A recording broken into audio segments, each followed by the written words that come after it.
अवांजी समातुन ताईं radio voice of Sindh London.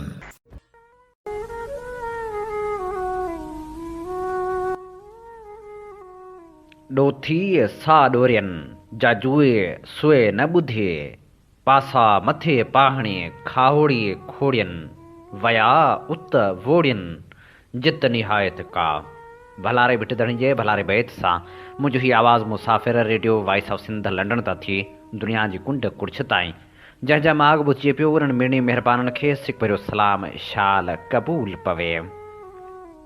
13 February 2022 आचर जे ॾींहुं प्रोग्राम सोच वीचार साण करे अव्हां जी ख़िदमत में हाज़िर आहियां जो पंहिंजो मेज़बान हबीब लगारी। प्रोग्राम जी शुरूआत में अव्हां लाइ इहा ई दुआ त शाल जित हुजो, सुख सलामती सां हुजो, कॾहिं बि ॾुखियो ॾींहुं न ॾिसो, कॾहिं बि अव्हां जूं मुर्कूं मेरियूं न थियनि। दुनिया जी कुंड कुड़छ में जिते बि रहो सिंध लाइ, सिंध वासियुनि लाइ ऐं दुनिया जे मज़लूम माण्हुनि लाइ ज़रूरु जाखोड़ींदा रहो। अॼु प्रोग्राम में काज़ी अहमद भरिसां थियल क़त्ले आम ऐं सिंध जे हालतुनि समेत जग जहान जूं ख़बरूं पिणु अव्हां जी ख़िदमत में पेश कंदासीं। उन सां गॾोगॾु इंसानी हक़नि लाइ जाखोड़ींदड़ सारंग जोयो जा निमरता ऐं नौशीन जे क़त्ल बाबति वीचार पिणु वंडींदासीं। जग मशहूर किताब हुरो गोरिल्ला तहरीक साईं GMC जे किताब बम्बई खां सिंध जी आज़ादी मां चूंड वर्क अव्हां जी ख़िदमत में पेश कंदासीं। अवीं बख़ूबी ॼाणो था त प्रोग्राम रोज़ानो सुबुह जो 8 वॻे, शाम जो 4 वॻे ऐं राति जो 11:45 ते नशर कयो वेंदो आहे। सभ खां पहिरियां अव्हां जी ख़िदमत में पेश करियूं था ख़बरूं ऐं अव्हां जी ख़िदमत में सभ खां पहिरियां जेका ख़बर पेश करियूं था उहा आहे काज़ी अहमद ऐं नवाब वली मोहम्मद जे कचे वारे इलाइक़े में ज़मीन जे तकरार तां हिकु भेरो ॿीहर खूनी वेढ़ शुरू थी वई आहे, जंहिं तां SHO समेत 6 ॼणा क़त्ल थी विया आहिनि। देह बंभाणी में तकरार वारी ज़मीन तां ज़रदारी धुर जे माण्हुनि सरह जो फसल लुण जी कोशिशि कई त भंड बिरादरी जे माण्हुनि खेनि फसल खणण खां रोकियो, जंहिं तां हथियारबंदनि अंधाधुंध फायरिंग कई, जंहिंजे नतीजे में सब इंस्पेक्टर अब्दुल हमीद खोसो समेत 6 ॼणा क़त्ल थी विया, जिन में माशूक भंड, अकमल भंड, इक़बाल शेर मोहम्मद ऐं ॿिया शामिल आहिनि, जॾहिं त 10 खां वधीक ज़ख़्मी थी पिया, जिन मां केतिरनि जी हालत ॻणती जोगी ॿुधाई पई वञे। होॾां ज़ख़्मियुनि ॿुधायो त पुलिस जी सरपरस्ती में ज़रदारी बिरादरी जे हथियारबंदनि सिधी फायरिंग करे बेगुनाह ॻोठाणनि खे क़त्ल कयो आहे। हुननि चयो त मीर मंज़ूर पंवर फ़ैसिले में तय कयो हो त फ़तवा अचण ताईं ज़मीन जी मालिकी तालके मुख़्तियार कार वटि हूंदी, का बि धुर छेड़छाड़ न कंदी। नेक मर्द जुमे भंड जो चवणु हो त 2012 में दस्तावेज़ चेक करे मुख़्तियार कार ज़मीन जी मालिकी असांजे हवाले कई। हुन चयो त मिर्ज़ापुर जो इंचार्ज हमीद खोसो हथियारबंदनि खे फायरिंग खां रोकण तां गोलियुनि जो खाज बणिजी वियो, जॾहिं त वाक़े ख़िलाफ़ नेशनल हाईवे ते एहतिजाजी धरणो हंयो वियो। 5 ॻोठाणनि जा लाश हाईवे ते रखी एहतिजाजी धरणो हंयो वियो। ॻोठाणनि अयाज़ भंड, पीरसन शेर मोहम्मद उर्फ़ टूह भंड, साबन भंड, अजमल भंड, माशूक भंड ऐं ॿियनि जा लाश क़ौमी शाहराह ते रखी एहतिजाजी धरणो हंयो। एहतिजाज में SUP सदर सैद ज़ैन शाह, STP जो मरकज़ी अॻवान निसार कीरियो, रफ़ीक मलाह, नामियारो शाइर महर डिबाई, सिकंदर उनड़, हाजी भंड, खमीसो ख़ान ऐं ॿिया मौजूदु हुआ। मक़तूलनि जे वारस चयो त असांजा 5 माण्हू क़त्ल ऐं 10 ज़ख़्मी कया विया आहिनि। पुलिस माण्हू बि असांजा गिरफ़्तार करे गुम करे छॾिया आहिनि। हुननि मुतालबो कयो त MPA अली हसन ज़रदारी, मोहसिन ज़रदारी, आबिद ज़रदारी ऐं ॿियनि जवाबदारनि ते धरणे वारी जॻह ते अची FIR दाख़िल कई वञे ऐं असांजा गिरफ़्तार करे गुम कयल माण्हू ग़ुलाम हैदर भंड, महमूद महर, बिलावल भंड ऐं ॿियनि खे आज़ादु करे ज़मीन ते विहारियल हथियारबंद उथारे ज़मीन असांजे हवाले कई वञे। होॾां धरणे सबबि ॿिन्ही पासे गाॾियुनि जूं कतारूं लॻी वियूं, जॾहिं त SUP जे मरकज़ी अॻवान सैद ज़ैन शाह मीडिया सां ॻाल्हाईंदे चयो त हिन खूनरेज़ी जी ज़िम्मेवार शहीद बेनज़ीराबाद ज़िले इंतिज़ामिया आहे। असां फ़िलहाल ज़ख़्मियुनि खे संभालियूं पिया। मुलवस जवाबदारनि खे गिरफ़्तार कया वञनि। पुलिस वाक़े वारे हंधि एम्बुलेंस खे बि वञणु न ॾिनो आहे। केतिराई ज़ख़्मी फ़ौरी इलाज न थियण जे करे मौत जे मुंहं में हलिया विया आहिनि।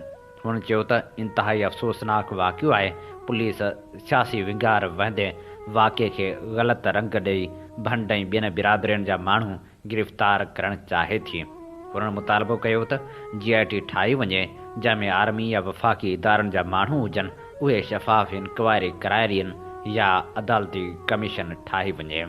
सिंध तरक़ी पसंद पार्टी जे मरकज़ी चेयरमैन डॉक्टर कादर मक्सी नवाब वली मोहम्मद जे देह बम्बई में हथियारबंदनि हथां ॻोठाणनि जे क़त्ल ते अफ़सोस जो इज़हार कंदे चयो आहे त हीउ इंतिहाई अफ़सोसनाक वाक़ियो आहे जो हिकु धुर जे मुसलसिल एहतिजाज बावजूदि उन तरफ़ ध्यानु न ॾिनो वियो, न वरी फ़ैसिलनि ते अमल कयो वियो। पर सिंध हुकूमत पाण धुर बणियल रही, जंहिंजे नतीजे में इंसानी जानियूं ज़ाया थियूं आहिनि ऐं केतिराई ज़ख़्मी थिया आहिनि, जंहिंजी ज़िम्मेवार सिंध हुकूमत ऐं मक़ामी इंतिज़ामिया आहे, जेका कब्ज़ा खोरनि जी सहूलियतकार ऐं मददगार रही आहे। हुननि मुतालबो कयो त फ़ौरी तौरु क़त्ल थी वियल ॻोठाण जे वारसनि मूजिबि केस दाख़िल करे जवाबदारनि खे गिरफ़्तार कयो वञे। शहदादपुर में क़ौमी कारकुननि खे खंभे गुम करण ख़िलाफ़ जस्कम पारां एहतिजाजी मुज़ाहिरो कयो वियो। वज़ीर कल्होड़ो ऐं ॿिनि जी अॻुवाणी में हाला चौक खां प्रेस क्लब ताईं रैली कढी एहतिजाजी मुज़ाहिरो कयो वियो। जस्कम अॻुवाणनि सरफराज़ मेमण, सूर्या सिंधी, एडवोकेट मोहब आज़ाद, मुबीन गाहो, प्यार अली मशहूरी, मोहम्मद यूसुफ गाहो ऐं ॿिनि चयो त शहदादपुर भरिसां बाकर मुरी स्टाप तां 4 ॾींहं अॻु क़ौमी कारकुन सिकंदर गाहो खे खंभे गुम कयो वियो आहे। हुननि घुर कई त सिकंदर खे फ़ौरी तौरु आज़ादु करे बेचैनी ख़तमु कई वञे। हुननि चेतावनी ॾींदे चयो त 72 कलाकनि में खेसि आज़ादु न कयो वियो त बाकर मोरी ते एहतिजाजी धरणो हणंदासीं। मोरे में क़त्ल कयल गुल मोहम्मद सियाल ऐं ख़ैरपुर जूसो में मक़तूल फ़हमीदा सियाल जा क़ातिल गिरफ़्तार न थियण ख़िलाफ़ अली मुराद सियाल, अली मर्दान सियाल, फैज़ मोहम्मद सियाल, हाजी मोहम्मद हाशिम ऐं ॿिनि जी अॻुवाणी में मोरे में एहतिजाजी धरणो हंयो वियो। उन मौक़े ते अॻुवाणनि मुतालबो कयो त फ़ौरी तौरु क़ातिलनि खे गिरफ़्तार करे असांखे इंसाफ़ ॾियारियो वञे। फुलजी स्टेशन भरिसां ॻोठ बिलावल पहवर में घटी जे लंघ जे पुराणे तकरार तां ॿिनि धुरियुनि में झेड़ो थी पियो, जंहिंमें फायरिंग दौरान नौजवान तारिक पहवर ज़ख़्मी थी पियो, जंहिंखे इस्पताल मुंतक़िल कयो वियो, जेको ज़ख़्मनि जा सूर न सहंदे फ़ौत थी वियो। जॾहिं त वाक़े बाद इलाइक़े में ख़ौफ़ छांइजी वियो। डिघड़ी में क़ौमी अवामी तहरीक पारां हारी कॉन्फ्रेंस मुनक़िद कई वई, जंहिंखे ख़िताब कंदे अयाज़ लतीफ़ पलीजे चयो त हुक्मराननि सिंध जे हारियुनि खे बेहाल बणाए छॾियो आहे। हुन चयो त सिंध जे हारियुनि जूं ज़मीनूं बाअसर माण्हुनि ऐं धारियुनि हवाले कयूं पियूं वञनि। हुन मुतालबो कयो त सिंध जूं ज़मीनूं सिंध जे हारियुनि ऐं आबादगारनि खे ॾिनियूं वञनि।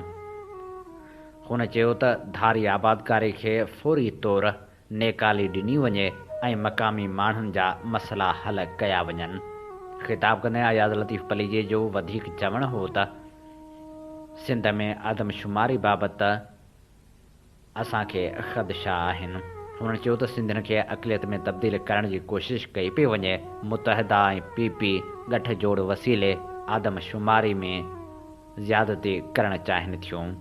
हुन चयो त शफ़ाफ़ आदमशुमारी कराई वञे। जॾहिं त हारी कॉन्फ्रेंस खे उमे रबाब चांडियो ऐं ॿियनि पिणु ख़िताब कयो। लम्स पारां जारी कयल DNA रिपोर्ट में डॉक्टर निमृता ऐं डॉक्टर नौशीन काज़मी जे जिस्म मां मर्दाणा जुज़ा मिलण खां पोइ यूनिवर्सिटी जे शागिर्दनि में सख़्तु ताव पखिड़िजी वियो आहे। शहीद मोहतरमा बेनज़ीर भुट्टो मेडिकल यूनिवर्सिटी जे शागिर्दनि डॉक्टर निमृता ऐं डॉक्टर नौशीन जे क्लासमेट इमरान बुरड़ो, मोहम्मद आवेस ॾाहाणी, वकार खोसो, यार मोहम्मद अब्बासी ऐं ॿियनि चयो आहे त असां पहिरियां ई चयो हो त डॉक्टर निमृता ऐं डॉक्टर नौशीन ख़ुदकशी न कई आहे, बल्कि ॿिन्ही खे साज़िश तहत क़त्ल कयो वियो आहे। असांजे कॉल जी तस्दीक हाणे लम्स पारां जारी कयल रिपोर्ट पिणु करे छॾी आहे। अफ़सोस जी ॻाल्हि आहे त यूनिवर्सिटी इंतिज़ामिया रिपोर्ट जी आजियां करण बदिरां रिपोर्ट आम थियण ते परेशान थी वई आहे। इंतिज़ामिया या पाण क़त्ल में मुलविस आहे या क़ातिल खे सुञाणे थी।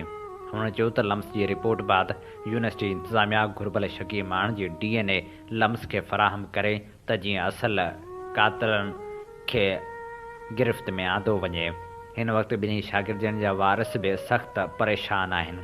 हुन चयो त स्टूडेंट एक्शन कमेटी हाणे चुप न वेंदी।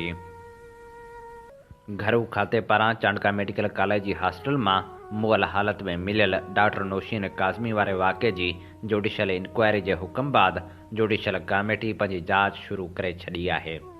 ज़रीन मूजिबि डॉक्टर नौशीन काज़मी जे वाक़े बाबति जोड़ियल जुडिशल कमेटी जे सरबराह 6हें एडिशनल सेशन जज SSP लाड़काणो सरफराज़ नवाज़ शेख खां केस बाबति रिपोर्टूं ऐं ॿिया तफ़सील पिणु तलब करे वरिता आहिनि। सिंध हाई कोर्ट जे chief justice Ahmed Ali Shaikh people's university of medical and health science for women Shaheed Benazirabad जी nursing house officer doctor Parveen Rind खे हिरासा करण ऐं तशदुद वारे वाक़े जो पाण मुरादो नोटिस वठी DIG शहीद Benazirabad SSP Nawab Shah deputy commissioner ऐं रजिस्ट्रार खां मुकमिल रिकॉर्ड तलब कदहिं खेनि तलब करे वरितो आहे।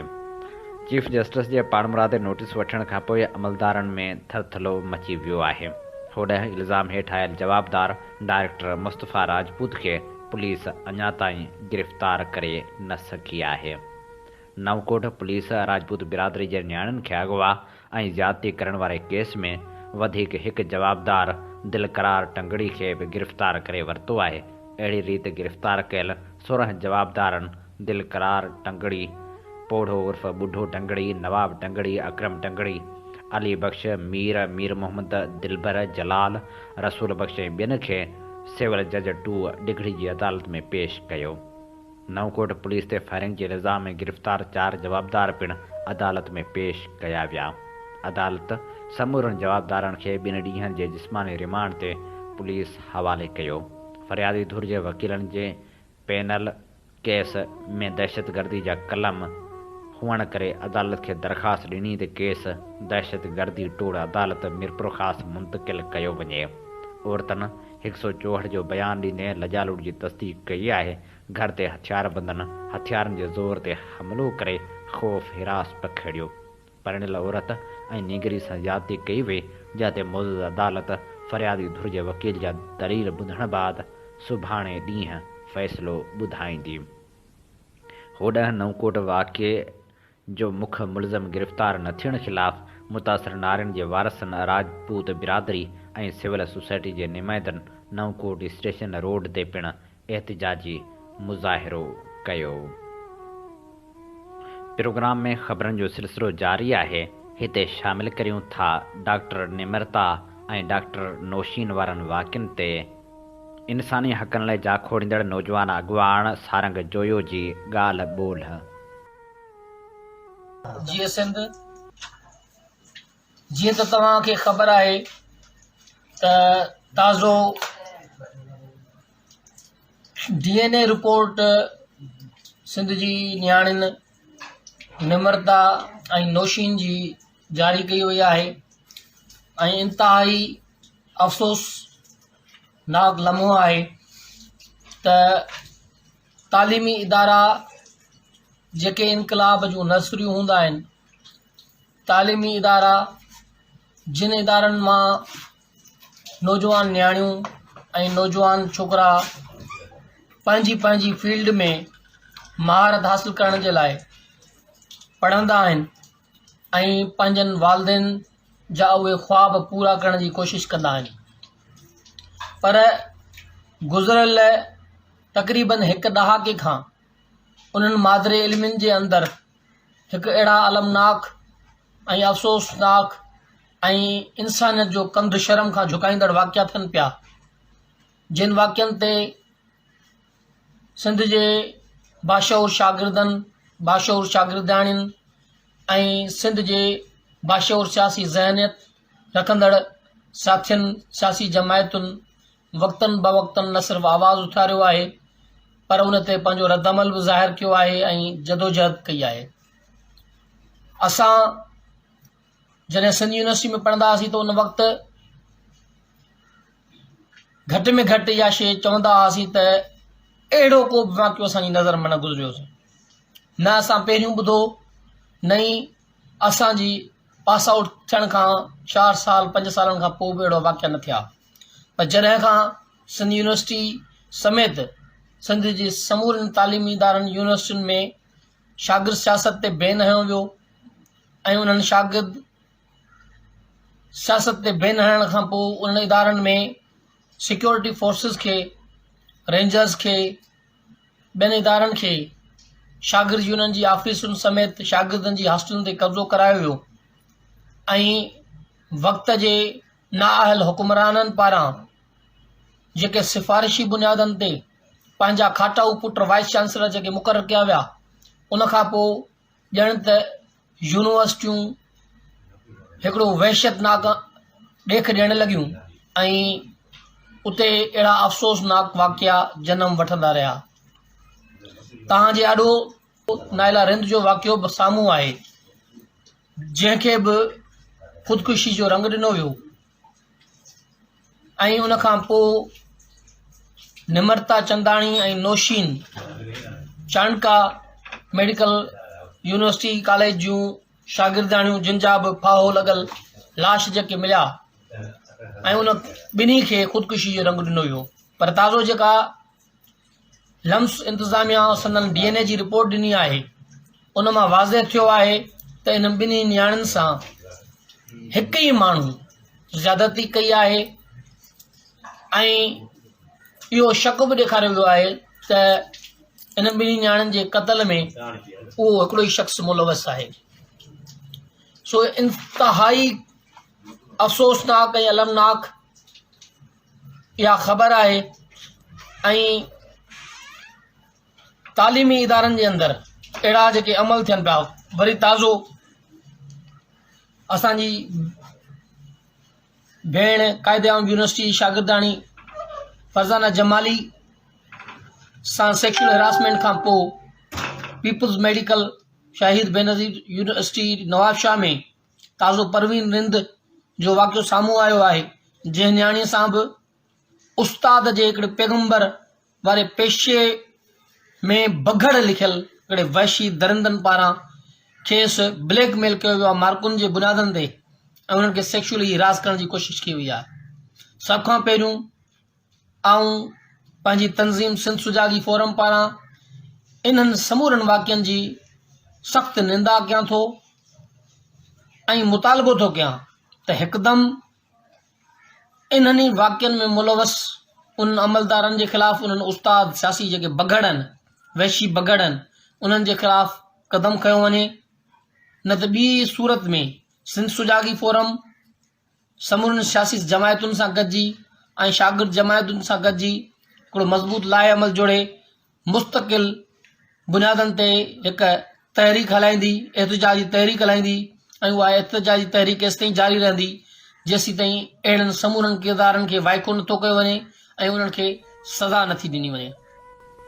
ही असीं अवां जी ख़िदमत में पेश करे रहियासीं इंसानी हक़नि लाइ जाखोड़ींदड़ नौजवान अॻुवाण सारंग जोये जी ॻाल्हि ॿोल। ऐं हाणे ख़बरनि जे सिलसिले खे अॻिते वधायूं था। सांगड़ में समूरी हयाती मज़लूम माण्हुनि जे हक़ लाइ जाखोड़ींदड़ कामरेड हसन अस्करी जी यादि में अवामी वर्कर्स पार्टी सांगड़ पारां कामरेड हसन अस्करी हारी मज़दूर कॉन्फ्रेंस मुनक़िद कई वई, जंहिंमें सिंध जे मुख़्तलिफ़ इलाइक़नि मां आयल हारी अॻुवाणनि ऐं अवामी वर्कर्स पार्टी जे मरकज़ी क़यादत अख़्तर हुसैन एडवोकेट, जावेद अख़्तर, बख्शल थल्लो, फरहत अब्बास, दिलावर सिद्दीकी, शेरमुंद निज़ामाणी, फैज़ कीरियो, शफ़ी शेख, मीर हसन सिरेवाल, बख्श मरियो, ताज मरी, अली नवाज़ ॾाहिरी, मरहूम कामरेड हसन अस्करी जी घरवारी ऐं ॿियनि ख़िताब कंदे चयो त मुल्क में हारियुनि खे के बि बुनियादी हक़ मिलियल न आहिनि। हारी इंतिहाई मज़लूम तबिको आहे जंहिंखे हथ वठी तबाह कयो पियो वञे। हिन वक़्तु मुल्क में का बि ज़रई पॉलिसी न आहे। भाण ऐं ॿिज जा अघ ब्लैक सबबि वधाया विया आहिनि, जंहिंजो को पुछाणो करण वारो न आहे, जा सबबि हारे ख़ुदकुशियूं करण ते मजबूर आहिनि। हिन वक़्तु को बि टेनेसी एक्ट मौजूदु न आहे। अरिड़हीं तरमीम बावजूदि सिंध सरकार हारनई मज़दूरनि लाइ का बि पॉलिसी नाहे ठाहे सघी। जंहिंजी जेतिरी मज़मत कजे उहा घटि आहे। जिन सियासी पार्टियुनि खे हारनई मज़दूरनि वोट ॾेई इक़्तिदार में पहुचायो आहे, उहे पार्टियूं हारनई मज़दूरनि खे तबाह करे रहियूं आहिनि। अॼु बि मुल्क में ॿिज ऐं भाण ब्लैक ते विकिरो थी रहियो आहे, पर केर बि पुछण वारो नाहे। अॻवाननि ख़िताब कंदे चयो त हिन वक़्तु सिंध में हारनि जे हक़नि जा नारा जागीरदार हणी रहियो आहे, जंहिं अंग्रेज़नि जे वञण खां पोइ इक़्तिदार ते कब्ज़ो करे वरितो। सिंध में कणक लहण वारी आहे, पर सिंध हुकूमत कणक जो अघु मुक़ररु नाहे कयो, जेका हारियुनि सां ज़ुल्म जे बराबरि आहे।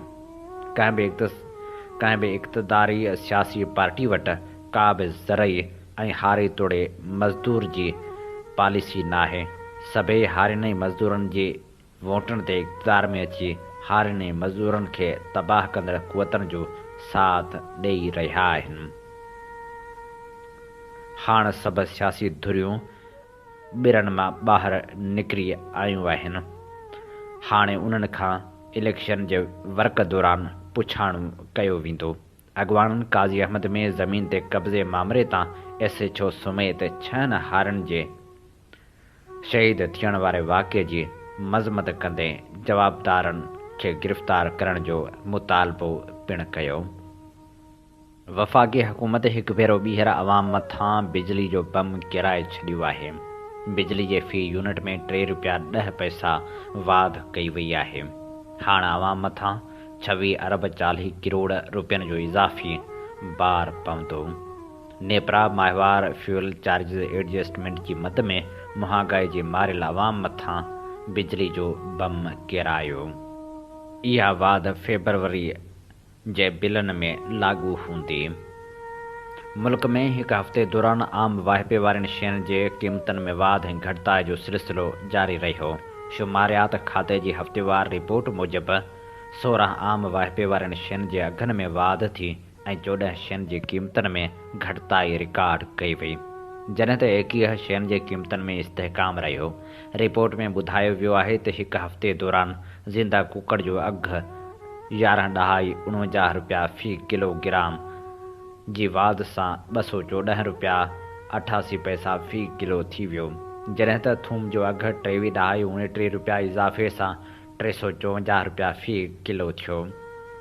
हिकु हफ़्ते दौरान सरह वारे तेल जी क़ीमतनि में 3 रुपया 84 पैसा फ़ी किलो ते वाध थी ऐं गेह जी क़ीमतनि में 3 रुपया 84 पैसा फ़ी किलो वाध रिकॉर्ड कई वई, जंहिं बाद गिह जो फ़ी किलो 404 रुपयनि खां वधी वियो। गोश्त जी क़ीमत में सरासरी तौर ते 4 रुपया इज़ाफ़ो ॾिठो वियो, जॾहिं त हिकु हफ़्ते दौरान केला, चांवर, लूण, साबुण बि महांगा थिया। हीअ असीं अव्हांजी ख़िदमत में पेश करे रहियासीं ख़बरूं।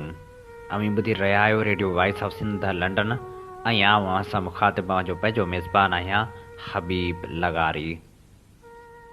अव्हांजी ख़िदमत में प्रोग्राम पेश कयो पियो वञे सोच वीचार।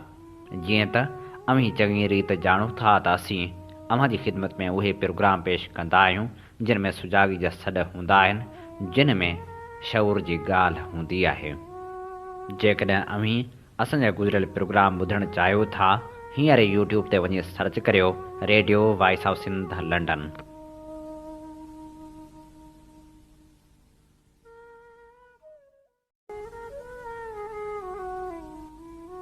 प्रोग्राम सोच वीचार में हाण मुफ़्कर आज़म रहबर सिंध साईं GM सैद जे किताब जा वर्क वरायूं था। किताब जो नालो आहे सिंध जी बम्बई खां आज़ादी। ही किताब असीं अव्हांजी ख़िदमत में क़िस्तवार पेश कंदासीं। ही किताब फेबरवरी 1999 में छपजी पधिरो थियो हो। अॼु असीं हिन किताब जो पहिरियों हिसो अव्हांजी ख़िदमत में पेश करे रहिया आहियूं। गुज़िरियल 5000 सालनि जा आसार ऐं अहवाल सिंध जी तारीख़ी हैसियत जी साबिती ॾियनि था। आमरी जो दड़ो, कोट ॾीजी जा आसार, मुंहिंजे दड़े जी खोटाई में निकितल शयूं उन जी गवाही जा सिंधा मिसाल आहिनि। उहा ॻाल्हि बि पाए सबूत खे पुख़्तल आहे त हिन सरज़मीन जे रहाकनि जे क़दीम वक़्त खां हिकु जुदा ज़ुबान रहंदी आई आहे, जा दुनिया जे ॿियनि मुख्य ज़ुबाननि वांगुरु ज़माने जी तब्दीली सबबि किन लफ़्ज़नि जे फेर घेर ऐं इज़ाफ़े सां बुनियादी तरह साॻी पए रही आहे। जेतोणीकि मुख़्तलिफ़ दौरनि में उनजो रस्मुल ख़त बदिलियो ज़रूरु आहे, त बि बुनियादी जोड़जक साॻी रही अथसि। सिंध जूं जाग्राफ़ियाई हदूं मुख़्तलिफ़ हुकूमतनि जे असर ऐं इक़्तिदार मुताबिक़ घटि वधि पए थियूं आहिनि। को वक़्तु हो जो मौजूदा बहावलपुर डिवीज़न, ज़िलो देरो गाज़ी ख़ान, ज़िलो सिबी लसबेलो, केच मकरान, कच्छ, जूनागढ़, काठियावाड़ ऐं राजस्थान जे रियासतनि जा के हिस्सा बि उन्ही में शामिल हुआ। उतां जे घणनि भाङनि में अञा ताईं बि सिंधी ज़ुबान जा मुख़्तलिफ़ लहजा मुरवज आहिनि। अंग्रेज़नि खां अॻु जे हाकमनि टालपुरनि जे दौरे हुकूमत में सिंध जूं उहे हदूं वञी रहियूं जे हाणोकी सिंध जे नाले सां सर्जन थियूं। हितां जे रहाकनि जूं रस्मूं ऐं रिवाज, रिवायतूं ऐं कल्चर तक़रीबन हिकु जहिड़ा ऐं साॻिया रहंदा आया आहिनि।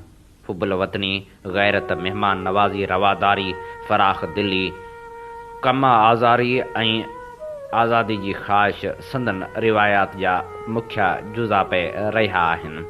हितां जे आम माण्हुनि जी कसरत सवाइ किन आर्ज़ी दौरनि जे मज़हबी कटरपणे खां आजी रही आहे। हिंदू, जीन, ॿुध ऐं इस्लाम मज़हब जहिड़ो हिन इलाइक़े में हिक ॿिए ते असरअंदाज़ थिया आहिनि, अहिड़ो मिसाल दुनिया जे ॿिए कंहिं बि मुल्क में मुश्किल सां मिली सघंदो। हुबुल वतनी जो जज़्बो हिते जे अक्सर रहाकनि जी सिरिश्त में दाख़िल थी वियो आहे। जेकॾहिं हिते जा रहाकू ईरान, अरब, यूरोप, इंडोनेशिया, हिंदुस्तान वग़ैरह मुल्कनि में वापार या ॿियनि कमनि सां गे पए विया आहिनि, त संदन साणे जी सिक ऐं वतन जी मुहबत कॾहिं बि घटि न थी आहे।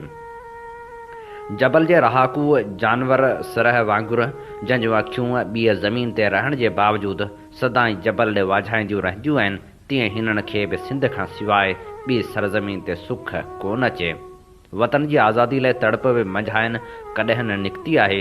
ॿियनि मुल्कनि वांगुरु हीअ मुल्क बि केतिरा ई भेरा धारियुनि हमला आवरनि जे कब्ज़े में पए आयो आहे, जिन संसद सियासी, इक़्तिसादी ऐं कल्चरल आज़ादी ऐं तरक़ी जी राह में पए रुकावटूं विधियूं आहिनि। लेकिन पहिरें मौक़े मिलण ते सिंध जे मुहिब वतन माण्हुनि धारियुनि जे चंबे मां पाण छॾाइण जी कोशिशि पए कई आहे। हिते पारसी, यूनानी, अरब, पठान, मुग़ल ऐं अंग्रेज़ शहनशाहनि जो कुझु अरसे ताईं तसलत पए रहियो आहे। लेकिन बावजूदु उन जे सिंध मुल्क, सिंधी माण्हू ऐं संदन कल्चर अञा ताईं सलामत आहिनि। 1843 में अंग्रेज़नि जी फतह खां पोइ कुझु अरसो जुदा पंहिंजी असलियत हैसियत में महकूम रहण बाद सिंध खे बम्बई परगिणे सां गॾे उनजो ज़ेर दस्त बणायो वियो।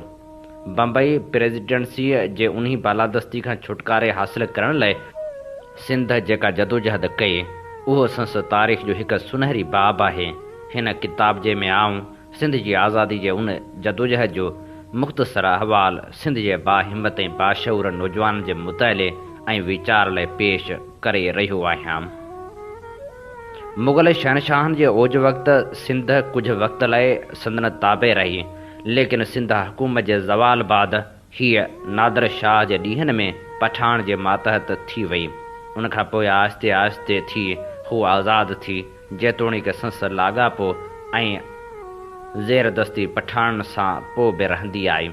जॾहिं अंग्रेज़नि जो ज़रे घटि सारे हिंदुस्तान ते कब्ज़ो थी वियो, त उन वक़्तु हिननि पंहिंजी आज़मायल मुल्कगिरी जे दस्तूर मुताबिक़ अफ़गानिस्तान में घरू जंग जो फ़ाइदो वठी पंहिंजो commander sir Charles Napier Afghanistan ते कब्ज़े करण लाइ चाढ़े मोकिलियो। उतां शिकस्त खाई जॾहिं ही वापसि सिंध में पहुतो, त सिंध जे हाकमनि टालपुरनि खे बेख़बर ऐं जंग लाइ तयारु न ॾिसी जो उन्हनि जा अंग्रेज़नि सां उहिदनामा हुआ, हुन खे उज़र ऐं बहाना तराश करे पंहिंजी शिकस्त वारी बेइज़ती खे ढकण लाइ सिंध ते हमिलो करे 12 महीननि अंदरि उन ते 1843 में कब्ज़ो करे वरितो। हुन जा ठगी ऐं धोखेबाज़ी सां सिंध ते कब्ज़ो कयो हो, उनजो सबूत हुन पाण जेका लॉर्ड एलिनबरो गवर्नर जनरल हिंद ॾे जा तार मोकिली हुई उन मां पवे थो। हुनखे संस ज़मीर चक पए हया, उन करे फतेहाबाद वायसराय खे तार कयाई त सिंध फ़तह करण जो गुनाह कयो अथमि। अंग्रेज़नि बहरहाल हुनखे सिंध जो पहिरियों गवर्नर मुक़ररु कयो। संस आयामकारी में संस ज़ेर दस्तन ऐं ॿिनि समझदार अंग्रेज़नि तरफ़ां हुन जी घणा नुक्ता चीनी थी। जो मीरनि सां जंग करे उहिदनामा टोड़े उन्हनि जो मुल्क ऐं मिल्कियत हज़म कई हुआ आहिनि। इंग्लैंड जी पार्लियामेंट ताईं उहे मसइला ज़ेर बहस आया, पर जंहिं सूरत में हुन अंग्रेज़ी शहनशाही में इज़ाफ़ो कयो हो, उन करे मथस को बि क़दम न खयो वियो। संसद गवर्नर जे अरसे पूरे थियण बाद इंतज़ामी सहूलियत ख़ातिर सिंध खे 1847 में बम्बई सां ॻंढियो वियो ऐं उन हैसियत में उन जो पहिरियों कमिश्नर मिस्टर पेरेंगल मुक़ररु थियो। तारीख़ में उहो पहिरियों भेरो हो जो सिंध जी हुकूमत ॿिए सूबे जे गवर्नर जे हथ हेठि रखी वई। अॻियां मुग़लनि जे दौर में सिंध लाइ जुदा गवर्नर हूंदा हुआ, जिन जो तालुक़ सिधो दहली जी मर्कज़ी हुकूमत सां हूंदो हो। बम्बई जो शहर सिंध खां फेरे सां 1000 मीलनि जे मुफ़ासिले ते हो। मुंहिंजी नज़र में अंग्रेज़नि जे अहिड़े क़दम खणण जा हेठियां कारण हुआ। नंबर 2, जिन ऑफिसरनि सर चार्ल्स नेपियर जे ख़ामियुनि ऐं गुनाहनि जी उपटार कई हुई, उहे बम्बई सरकार सां तालुक़ रखंदड़ हुआ। अहिड़े उपटार में संदन ज़ाहिरी रास्तगोई खां अलावा बम्बई सरकार जे मुल्की हवस खे बि काफ़ी दख़ल हो।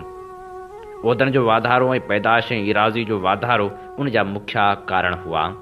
ॿियो सबबु उहो हो जो खेनि ख़ौफ़ हो त अफ़गानिस्तान वांगुरु सिंध ते संदन कब्ज़ो घणो वक़्तु शायदि जटाउ करे न सघे।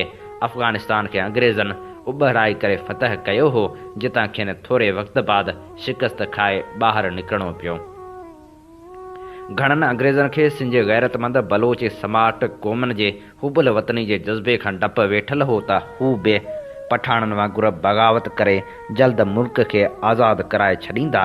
ॿिए पासे सिंध जे जागीरदारनि, क़ौमी सरदारनि, ज़मींदारनि ऐं पीरनि जी ज़ाहिरी शान शौकत, नौकरनि जे अटाले वॾनि पगड़नि ऐं शलवारनि ऐं कबीलनि में संदन मञोती अंग्रेज़ ऑफिसरनि ते उहो असरु विहारे छॾियो हो त अवाम खां अलावा सिंध जा ही अमीर वॾेरा ऐं पीर पिणु घणो वक़्तु उहा ग़ुलामी वारी ज़िंदगी बर्दाश्त करे न सघंदा ऐं जल्दी सिंध आज़ादु करे पंहिंजी हिन आर्ज़ी शिकस्त जो बदिलो चुकाईंदा।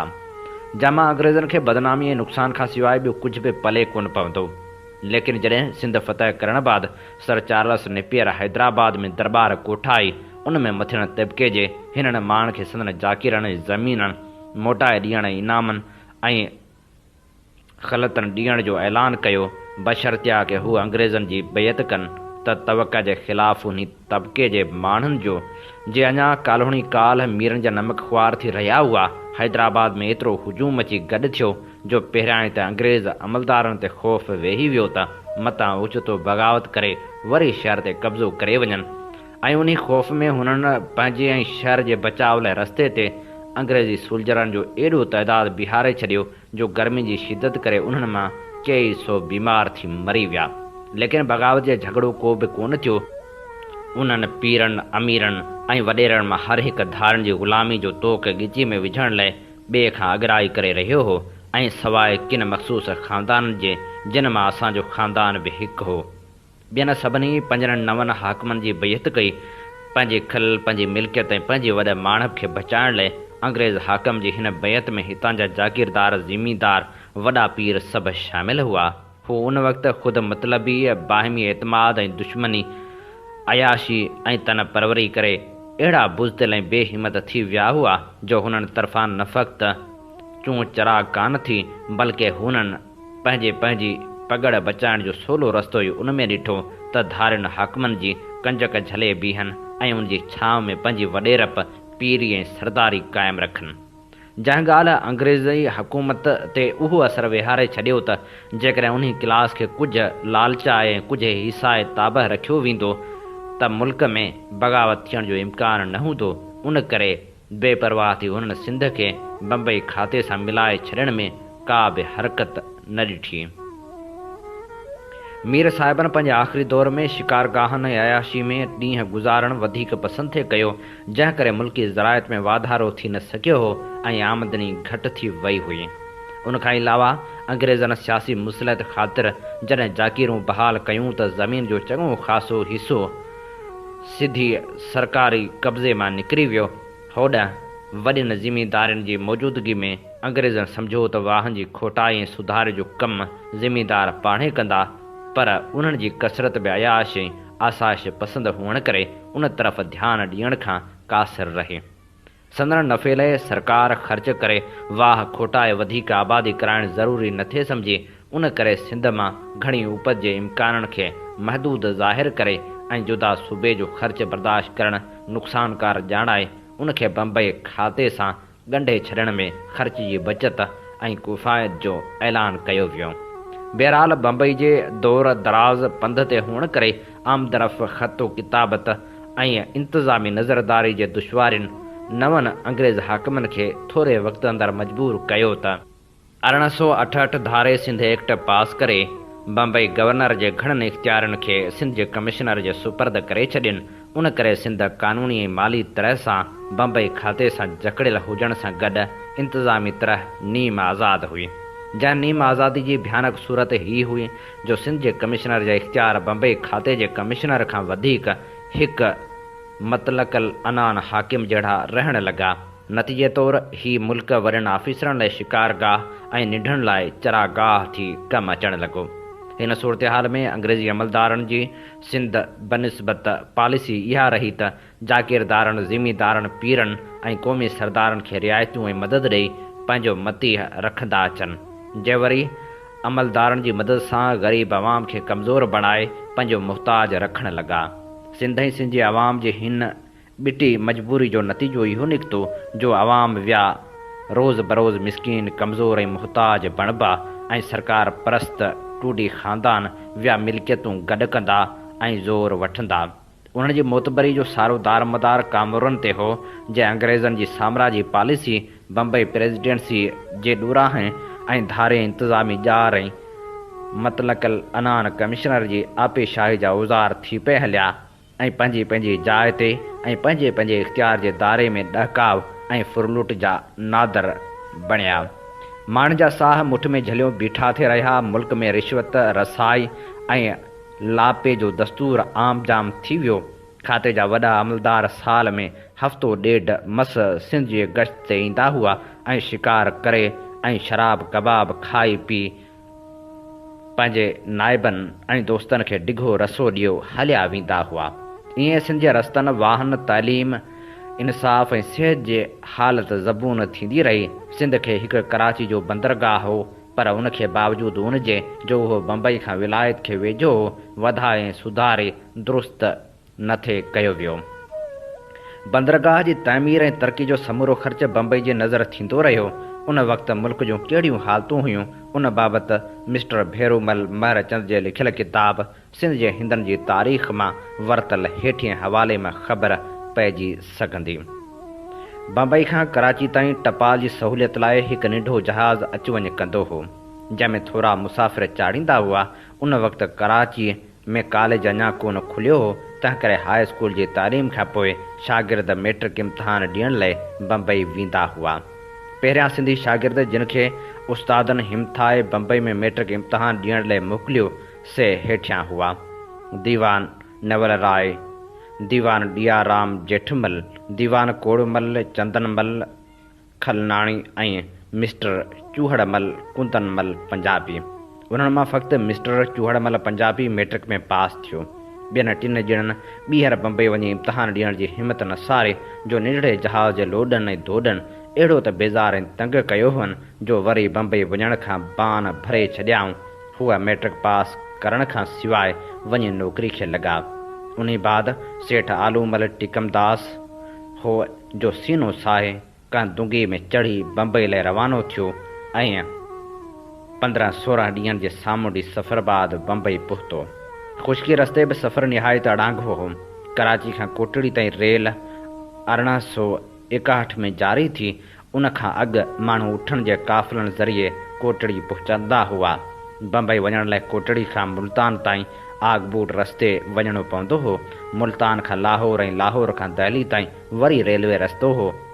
उन वक़्तु Bombay Baroda central India railway वजूद में आई हुई, पर आग गाॾियूं फ़क़्ति बम्बई खां अहमदाबाद ताईं हलंदियूं हुयूं। सो दिल्ली खां बम्बई वञण लाइ मुसाफ़िरनि खे छकड़नि में चढ़ी जयपुर, अजमेर पालनपुर वग़ैरह जो मंज़िलूं पूरियूं करे अहमदाबाद पहुचणो पवंदो हो। जितां वरी रेल जी मुसाफ़िरी शुरू थी थे, अहिड़ी तरह वॾो शाही चकर ऐं अणांगो सफ़र करणो थिए पियो। दीवान ॾियाराम गिदूमल जी जीवन चरित्र मां मालूम थो थिए त हू साहिब सन 1874 में मैट्रिक इम्तिहान ॾियण लाइ मथे ज़िक्र कयल ख़ुश्की रस्ते बम्बई वियो हो, जंहिं सफ़र जे तय करण में 4 महीना लॻा हुअसि। बम्बई यूनिवर्सिटी 1857 में क़ाइमु थी हुई। कराची में पहिरियों सिंध कॉलेज 1887 में बर्पा थियो। उन खां अॻु सभु शागिर्द बम्बई कॉलेजनि में पढ़ण लाइ वेंदा हुआ, जंहिं 30 सालनि जे अरसे में बम्बई मां सिर्फ़ 15 या 16 सिंधी शागिर्द ग्रेजुएट थी आया हुआ। सरासरी 2 सालनि में हिकु ग्रेजुएट पास थिए थियो।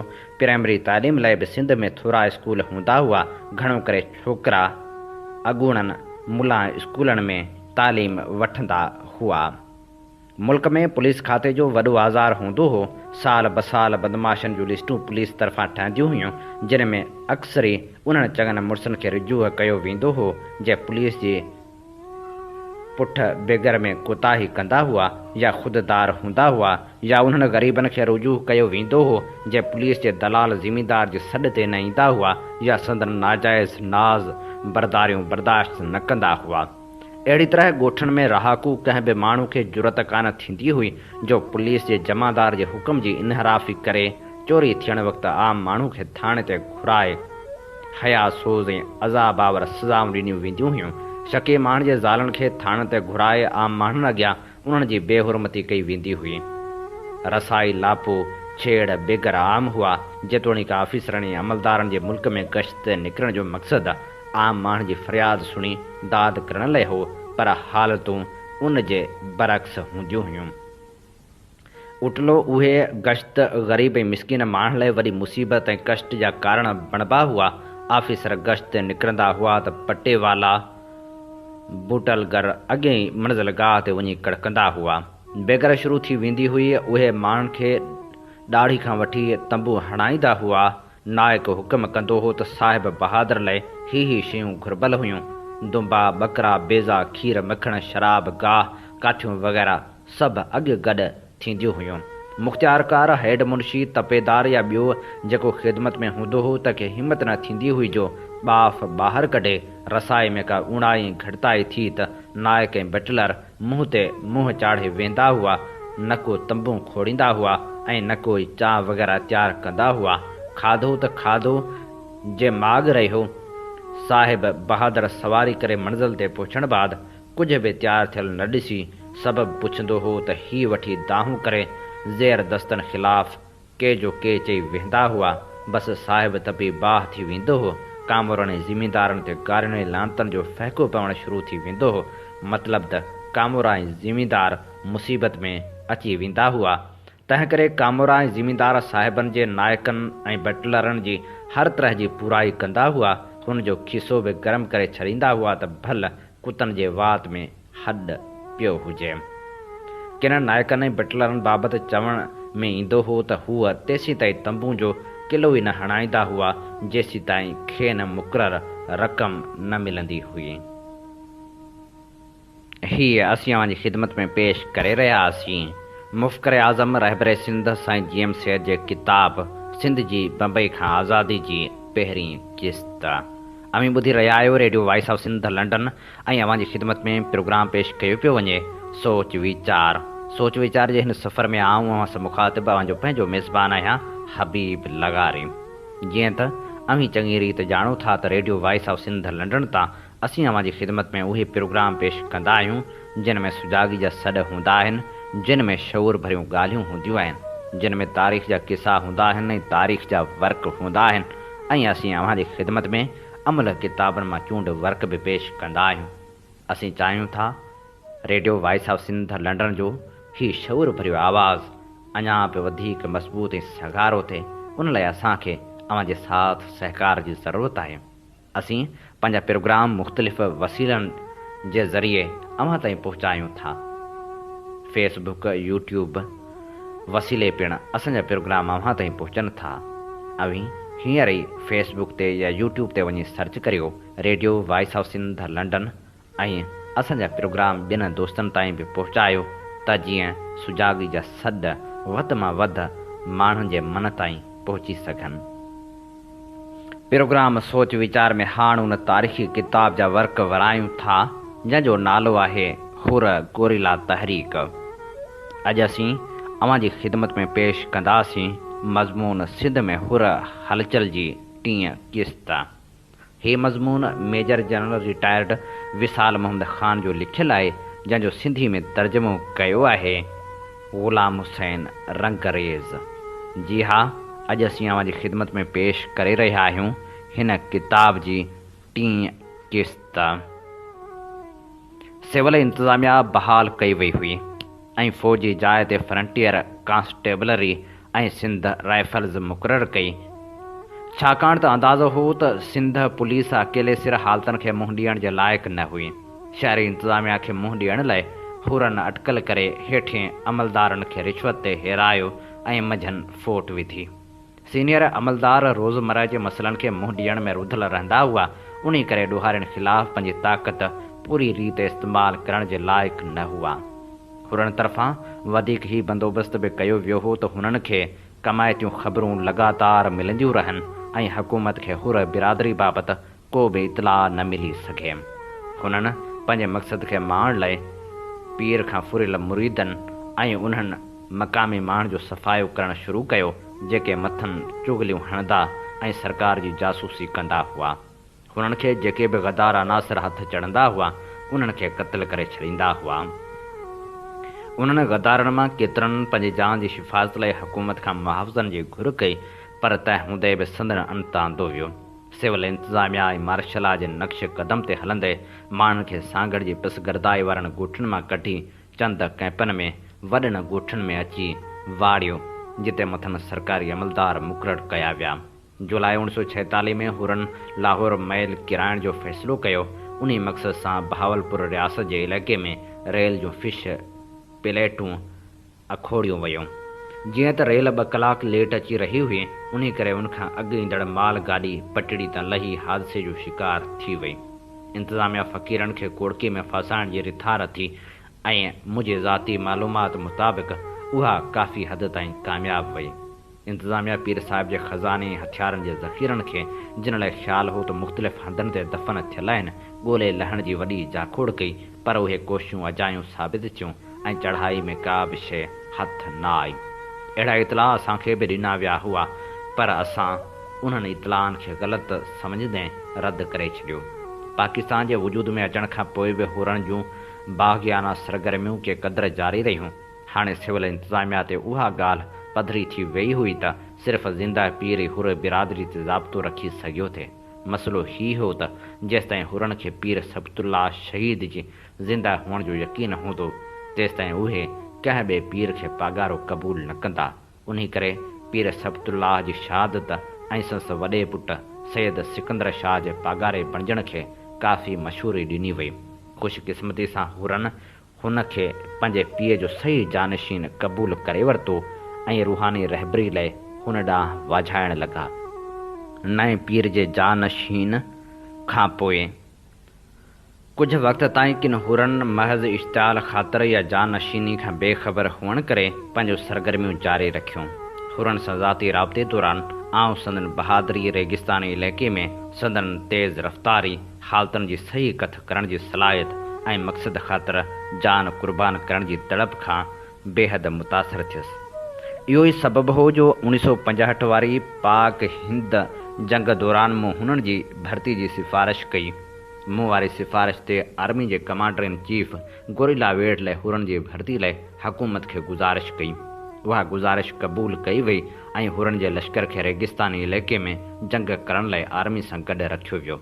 उन वक़्तु सूरतहाल ही हुई त हिंदुस्तान सिंध ते थर में जोधपुर रेलवे लाइन वटां हमिलो करे ॾिनो हो। हुननि जी पेशकदमी रोकण लाइ असां उते ब्रिगेड ग्रुप मुक़ररु करे छॾियो हो। हुरनि खे पासे ऐं पुठ खां दुश्मन ते हमिलो करण जो कमु सौंपियो वियो त जीअं दुश्मन दहिलजी वञे उहे हमला हिन रीति रथिया विया हुआ। दुश्मन जी मवासिलाती लाइन ते हमला, दुश्मन जे कैंपनि ते राताहा, दुश्मन जे आसानी सां निशानो बणंदड़ हिसनि ऐं पासनि में थरथलो मचाइण, दुश्मन जे इंतिज़ामी इराज़ी में दाख़िल थी हुननि जी संदन कारे निज़ाम खे नास करणु। असांजी फ़िज़ाई बरतरी हुरनि जे हमलनि खे वधीक आसान बणाए छॾियो हो। उहे हिन इराज़ी मां सुहा हुआ, उन्ही करे राति हुजे या ॾींहुं आसानी सां चुरपुर करे सघिया थे। हुननि खे जेको कमु सौंपियो वियो हो सो ॾाढी ख़ुशि दिली, जोश ऐं विलविले सां अदा करे रहिया हुआ। ॾिसण में त हू ताक़तवर न ईंदा हुआ, पर जॾहिं दुश्मन जे मवासिलाती लाइन ऐं ज़ख़ीरे जे अॾनि ते हमला कंदा हुआ त तबाही मचाए छॾींदा हुआ ऐं दुश्मन मजबूर थी पोयां पेर कंदो हो। नतीजो इहो निकितो जो हमलेआवर तंग थी पाक हिंद सरहद खां बि पोइते हटी विया ऐं संदन पंहिंजो इलाइक़ो असांजे अॻिते वधण लाइ ख़ाली थी वियो। जीअं त मारवाड़ जे रेगिस्तानी इराज़ी बि असांजे सुरमनि जी ॼातल सुञातल ऐं ॾिठल वाइठल हुई, उन्ही करे उन्ही ते बि हुननि सुलाई सां कब्ज़ो जमाए वरितो ऐं दुश्मन फ़ौज खे पंहिंजा मोर्चा ख़ाली करणा पिया। हुननि बहादुर हुरनि दुश्मन सां जेका वेधन कई, तंहिंजे नतीजे में जंग बंदी जे ऐलान ताईं हिंदुस्तानी ऋणपट जो वॾो इलाइक़ो असांजे कब्ज़े में अची चुको हो। पाकिस्तानी फ़ौज जे क्वार्टर मास्टर जनरल जी हैसियत सां आउं जनरल हेड क्वार्टर जहिड़े अहम ऐं हसास मर्कज़ में हुअसि, जंहिंजे करे फ़ौजी चुरपुर बाबति ताज़ियूं ऐं सही ख़बरूं हासिल करण क़ाबिल हुअसि। आउं उन हैसियत जे करे ई पहिरें हिंद पाक लड़ाई में हुरनि जे सरगर्मियुनि खे वेझड़ाई सां ॾिसी सघियसि। हुर बहादुरी सां अहिड़े वेझे लाॻापे जे करे आउं हिन नतीजे ते पहुतो आहियां त रेगिस्तानी गोरिला जंग में हुरनि जो को मुश्किल सां मटे आसानी थी सघे थो ऐं को बि ग़ैर सिपाही हुननि खां उन में कते कोई नथो खणी सघे। पीर साहिब ते मुक़दमो। सरकार खे मुख़्तलिफ़ ज़रियनि खां मिलंदड़ इतलाउनि मुताबिक़ पीर साहिब सिंध अंदरि इंतिज़ाम जे नाज़ुक सूरतहाल पैदा करण जे ज़िम्मेवार हो। आम तरह चयो थे वियो त हुनजी नियत हुई त सूबाई हुकूमत जो अंत आणे ख़ुदि हाकिम थिए। चंद पुलिस अमलदार हुन जे किरदार कशी करण में ऐं हुनखे लुहण में बिन हद टिपी विया हुआ। हुननि प्रोपेगेंडा फैलाई हुई त पीर साहिब बदिलो वठंदड़ हो ऐं हुन निहायत अटकल ऐं चालाकी सां मासूम हुरनि खे बिगाड़े गुमराह करे छॾियो हो। जेतोणीकि उहे इतला शक खां मथे न हुआ, पर आउं सम्झां थो त सिविल इंटेलिजेंस उन्हनि इल्ज़ामनि जी तहक़ीक़ात करे उन्हनि खे सही मञी वरितो हो। पीर साहिब जो सिंध ऐं राजपूताना रियासतनि में माण्हुनि जे वॾे तइदाद ते ज़ेर दस्त असर ऐं कब्ज़ो हो। उन्ही करे मथे इल्ज़ामनि खे सही मञण में हमेशह उहा ॻाल्हि आणंदी हुयमि त जेकॾहिं पीर साहिब अहिड़ो माण्हू हो त खेसि माण्हुनि में एॾी इज़त ऐं मक़बूलियत कीअं हासिल थी सघे थी। तंहिं करे मूं पंहिंजे तजसुस खे पूरे करण लाइ पंहिंजे सिर अवामी हलकनि में पुछा गाछा शुरू कई। उन पुछा गाछा जे नतीजे में मूंखे परोड़ पई त पीर साहिब बिन हिकु शानदार इंसान हो। मज़हबी अक़ीदा बि ॾाढा पका हुअसि ऐं सिंध ऐं राजपूताना रियासतनि में वॾी मञता हासिल हुयसि। हीअ अंग्रेज़ राज खां बिन बेज़ार हो, उन्हीअ करे हर हाल में उनजी पुॼाणी चाहियां थे। हाणे उहा सॼी सूरतहाल जेका मुंहिंजे अखियुनि आॾो आई हुई, तंहिं में उहो इतला बिल्कुलु ठीकु पिए लॻो ऐं पीर साहिब ख़िलाफ़ु हलायल शर अंगेज़ प्रोपेगेंडा जे मुक़ाबले में उहा ॻाल्हि वधीक वज़नदार ऐं सही लॻमि। अॻिते हली जॾहिं अगस्त 1947 में पाकिस्तान ठहियो त हुरा हलचल तक़रीबन थधी थी वई। उन मां साबित थियो त हुरा हलचल जो मक़सदु धारनि जे राज जो ख़ात्मो हो, अजाई गड़बड़ या फ़साद फैलाइण न हो। वक़्त जी हुकूमत जो मक़सदु इंतिज़ाम बहाल रखणु हो ऐं उहो मक़सदु हलचल खे ख़तमु करण सां ई हासिल थी सघियो थे। मुल्की कानून मुताबिक़ उहो मक़सदु घटि में घटि ताक़त इस्तेमालु करण सां हासिल करणो हो। उन करे रथियल मनसूबे तहत ॾाके बे ॾाके क़दम खणंदे पीर साहिब ते नाज़ेबा इल्ज़ाम मढ़ी खेसि मुरीदनि जी नज़र में किराइण जी कोशिशि कई वई, पर उहो वार बेकार वियो ऐं को बि खड़तेल न निकितो। पोइ वरी फ़क़ीरनि ऐं गाज़ियुनि खे छेड़ण लाइ मुख़्तलिफ़ तरीक़ा इख़्तियार कया विया त जीअं उहे पीर साहिब जे किरदार कशी जे बदिले वठण लाइ वॾे पैमाने ते फ़ौज ते सिधा हमला कनि, पर उहा अटकल बि कामयाबु न थी सघी, छाकाणि त हुरनि हिकमत अमली इख़्तियार कंदे जवाबी कार्रवाई करण खां परहेज़ कई। इख़्तियारी वारनि खे हाणे उहा सुध पइजी चुकी हुई त हुननि हुरनि जी ज़हानत ऐं सियाणप जो ग़लति अंदाज़ो लॻायो हो। उन करे हाणे इख़्तियारनि वारनि वीचारणु शुरू कयो त ॿियो कहिड़ो क़दम खणिजे। घणे गौर वीचार खां पोइ उन्हीअ नतीजे ते पहुता त हुकूमत खे ॿ रस्ता खुलियल हुआ। पीर साहिब खां चङी चल जो उहिद वठी खेसि आज़ादु कजे ऐं पंहिंजो बणाए छे। मिलिट्री कोर्ट में पीर साहिब ते मुक़दमो हलाए खेसि सज़ा ॾिचे। पहिरीं ॻाल्हि खे हुकूमत तरफ़ां इन करे रद्द कयो वियो जो सम्झो वियो त पीर साहिब ॿी महाभारी लड़ाई में हुकूमत में गड़बड़ फैलाई हुई, जीअं त अंग्रेज़ सरकार हुनखे इक़्तिदार जो ताक़ाव सम्झो थे। उन करे उहो ख़तरो सरकार जे ज़हन ते सवार हो त पीर साहिब साणसि थियल ज़्यादतियुनि जो कंहिं बि नाज़ुक वक़्त ते बदिलो वठणे देरि न कंदो। तंहिं करे सरकार तरफ़ां पहिरें रस्ते इख़्तियार करण बजाए ॿियो सलामती वारो रस्तो इख़्तियार करण जो फ़ैसिलो कयो वियो त जीअं उन शख़्सियत खे हमेशह लाइ काटा करे सघिजे। उन मां पधिरो थिए थो त फ़ैसिलो मुक़दमे हलाइण खां अॻु तइ कयो वियो हो। सिर्फ़ मिलिट्री कोर्ट खे रस्मी तरह अमली जामो पहिराइण हो त जीअं क़ौम जे अखियुनि में धूड़ विझी सघिजे। मुक़दमे जी तयारी वारे मरहले दौरान सरकारी शाहिद खे बैरक में रखियो वियो, जिते समूअल गनी DSP उन्हनि खे शाहिदियूं सेखारींदो हो। समूअल गनी खे पीर साहिब सां का ज़ाती रंजिश बि हुई।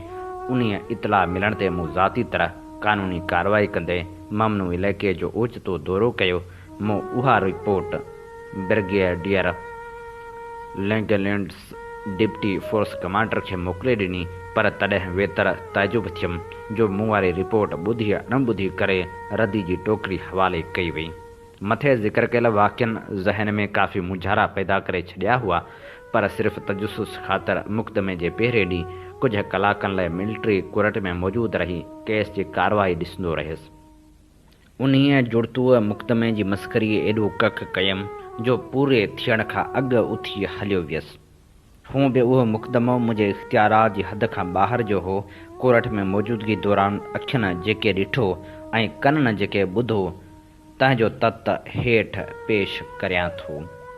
हीअ असीं वर्क वराए रहियासीं किताब हुर गुरिल्ला तहरीक जा ऐं अव्हां जी ख़िदमत में पेश करे रहियासीं सिंध में हुर हलचल जी 3 क़िस्त।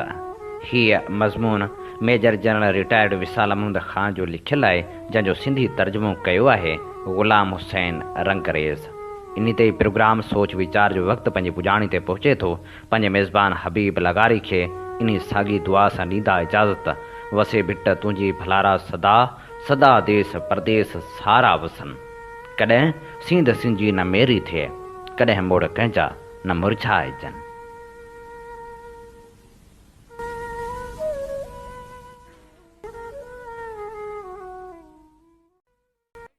सिंध मुंहिंजी अमा सूह तुंहिंजी मथां छा लिखी, छा लिखां छा लिखी, छा लिखां। सिंध मुंहिंजी अमा, दुनिया जा सिंधियो हिक मुठ थी सिंध बचायो। सिंध मुंहिंजी अमा सूह तुंहिंजी मथां छा लिखी, छा लिखां। सिंध जो क़ौमी आवाज़ radio voice of Sindh London.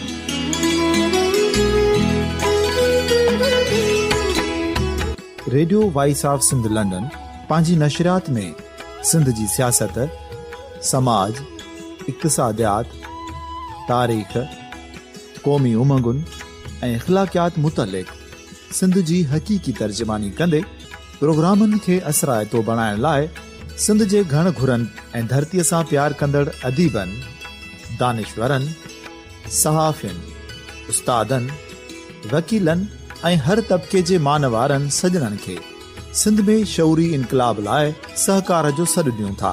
अचो त गॾिजी सूफ़ियुनि ऐं संतनि वारी सिंध जो ओज हिकु मुठ थी वरी वापसि आणण वारे सफ़र जा साथारी बणिजऊं।